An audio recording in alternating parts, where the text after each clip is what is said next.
And rising oil prices fanning inflation fears. Crude hitting $119 a barrel in trading today is $1.25, $125. Is that next? We've got the CEO of Liberty Energy here for his outlook on prices and ability to boost production capacity. Plus, the CEO of Liberty Energy on climbing crude and whether his company has capacity to increase production. So, what's next for crude? Our next guest has unique perspective on energy prices as the leader of the second largest fracking company in North America. Chris Wright is the chairman and CEO of Liberty Energy. Chris, it's great to have you here. And let me ask something that came up earlier about who can fill the supply needed in the global market. How much more could the U.S. do right now? Well, Kelly, U.S. production's growing, and it certainly can continue to grow, but there's a limit at how fast we can grow right now with tightness in labor markets, equipment, supply chain, and frankly, permitting and pipeline and infrastructure and all the things it takes to grow U.S. oil production. Well, that being said, we'd obviously prefer to see it come from here than from other sources that might be less friendly and more complicated.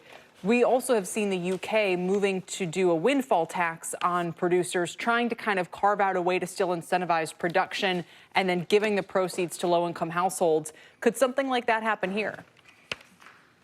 There's always the risk of that. Look, in the UK, they're raising taxes on oil and gas production from 40% to 65%. Think of an industry that struggled for 5 or 10 years, and now they're going to have a good years or maybe a good few years and pay 65% tax rates. That's going to disincentivize more oil and gas production, which is exactly what the world doesn't need. We need more oil, more natural gas, more refining capacity.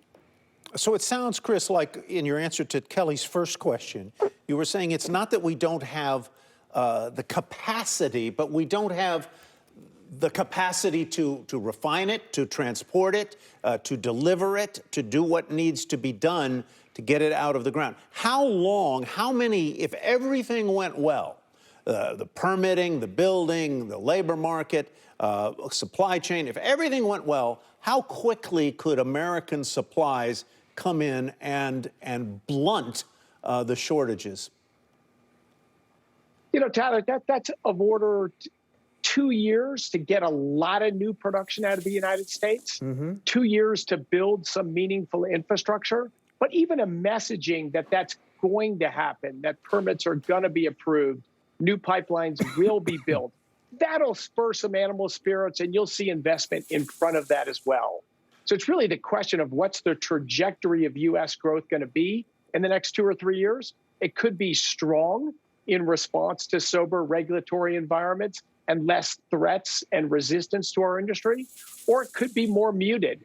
And the quality of life is very different in those two scenarios. Yeah. So the reason why there has not been the kind of investment that we were just, sort of spitballing about there is what? Is that boards and shareholders haven't wanted it. They haven't trusted that the demand was going to be there. They didn't want to put money there when they thought, well, it doesn't look like we're going to get the return on investment that we want, so we'd rather pay dividends, we'd rather do buybacks, whatever. Am I anywhere near the truth on that question? No, absolutely. That's one of the two factors for sure.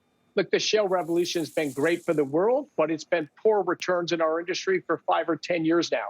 And so, Tyler, that's the factor you're speaking to. But there's an additional factor, which is the ability to build infrastructure. Pipelines to move natural gas, to move oil, to expand refining capacity, and maybe most critically, to expand the U.S. ability to export natural gas, not just to help Europe in their struggles, but we're in the front edge of a global food crisis because natural gas prices are so expensive that nitrogen fertilizer production is down. All of these things need to come together, not just changing corporate boards, price mechanisms fixing that problem already. What we need is a sobriety in government policy and regulatory affairs. Fascinating conversation, Chris. Thank you very much. And I think you really hit a fascinating point that we're going to talk about a lot in the second half of this year, and that is the fertilizer issue and the food security issue that is going to be a worldwide issue for for all of us to consider. Chris, thank you. Thank you, Tyler. You and bet. Kelly.